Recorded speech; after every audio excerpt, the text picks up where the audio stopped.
Mohun Bagan super giant দল তারা এই মুহূর্তে অনুশীলন বন্ধ করে দিল। এই বিষয়ে বিস্তারিতভাবে আপডেট দেবো আজকের এই ভিডিওতে। থাকছে এআইএফএফ এই মুহূর্তে চরম আর্থিক সমস্যায় পড়েছে, তারও আপডেট দেবো বিস্তারিতভাবে আজকের এই ভিডিওতে। থাকছে এআইএফএফ এডিট লিগে আজকে ইস্টবেঙ্গল মোহনবাগান দল জয়লাভ পেল, কিন্তু এই মুহূর্তে এই লিগে কোন দল সবার উপরে রয়েছে তারও আপডেট দেবো খেলার আরও আপডেটেড খবর। তার আগে প্রতিদিনের মতো বলবো, খেলার আপডেট খবর পাওয়ার জন্য আমাদের চ্যানেলটিকে সাবস্ক্রাইব করতে একদম ভুলো না। তো চলো শুরু করা যাক আজকের প্রথম খবর। আজকের প্রথম খবরটি শুরু করছি সন্তোষ ট্রফির আপডেট নিয়ে, যেখানে এই মুহূর্তে 35টা দলকে 9টি গ্রুপে ভাগ করে দেওয়া হয়েছে, যারা মূল পর্বে খেলার জন্য যোগ্যতা অর্জন করছে। ইতিমধ্যে 4টে গ্রুপের খেলা হয়ে গেছে, সেখান থেকে কিন্তু 4খানা রাজ্য তারা কিন্তু মূল পর্বে খেলার জন্য যোগ্যতা অর্জন করে নিয়েছে। যেখানে প্রথম রাজ্যটা পাঞ্জাব দল, দ্বিতীয় রাজ্যটা নাগাল্যান্ড, যারা মণিপুরের মতো দলকে বিট করে তারা গ্রুপ টপ করে কিন্তু মূল পর্বে যোগ্যতা অর্জন করেছে। এছাড়া তামিলনাড়ু রয়েছে, আর রয়েছে রাজস্থান ফুটবল দল। আর ইতিমধ্যেই 3টে দল কিন্তু ডাইরেক্ট মূল পর্ব থেকে খেলা শুরু করবে, যেখানে আয়োজক আসাম রয়েছে। আর লাস্ট ইয়ারের 2 দল, মানে একজন চ্যাম্পিয়ন আর একজন রানার আপ দল, একজন হচ্ছে বেঙ্গল দল আর একজন হচ্ছে কেরালা দল। এই দুটো দল কিন্তু ডাইরেক্ট মূল পর্ব থেকে খেলবে, প্লাস আসাম।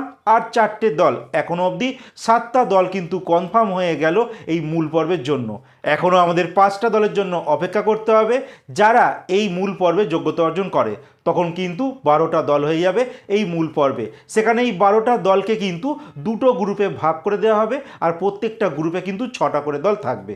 যাই হোক, এর পরের যে আপডেটটি দেবো, এআইএফএফ অনূর্ধ্ব 18 এডিট লিগে আজকে ইস্টবেঙ্গল আর মোহনবাগান দল তারা খেলতে নেমেছিল।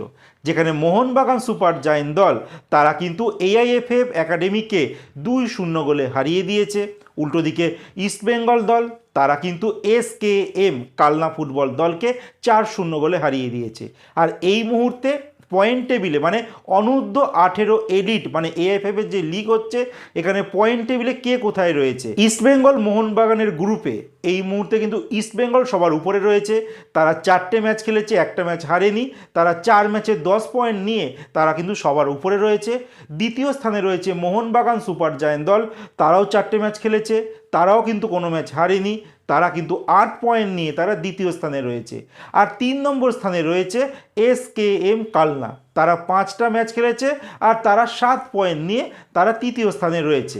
এর পরের যে আপডেটটি দেবো, ইস্টবেঙ্গলের রিজার্ভ দল যারা এই মুহূর্তে রায়গঞ্জে কুলদাকান্ত শিল্ডে খেলছে, সেখানে আজকে সেমিফাইনালে তারা শ্যাম মেটালিককে 3-0 গোলে হারিয়ে দিয়েছে। তার সঙ্গে কিন্তু এই টুর্নামেন্টে তারা ফাইনালে যোগ্যতা অর্জন করেছে। এর পরের যে আপডেটটি দেবো, এআইএফএফ এই মুহূর্তে কিন্তু চরম আর্থিক সমস্যায় পড়েছে, যা দাবি করছে খেলনাও।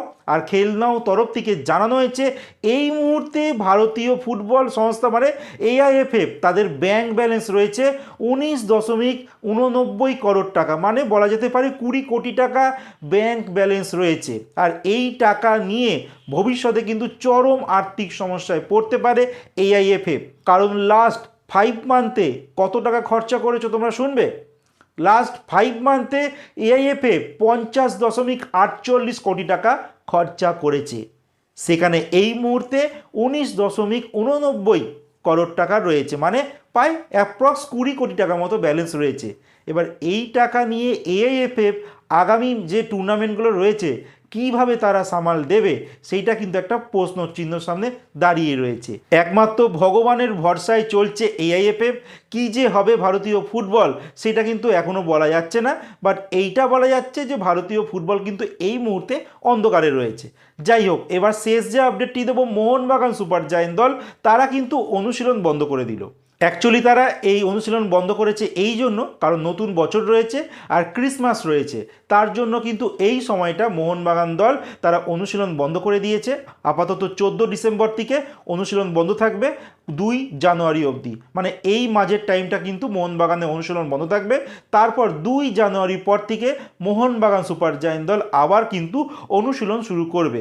তো এইটা কিন্তু এমন নয় যে মোহনবাগান অন্য কোনো কারণে তারা অনুশীলন বন্ধ করেছে। অ্যাকচুয়ালি এই ক্রিসমাস রয়েছে আর নিউ ইয়ার রয়েছে, তার জন্য কিন্তু মোহনবাগান দল এই অনুশীলনটা বন্ধ করেছে। তো যাই হোক, এই নিয়ে তোমাদের কি মতামত তোমরা কমেন্টে জানাতে পারো।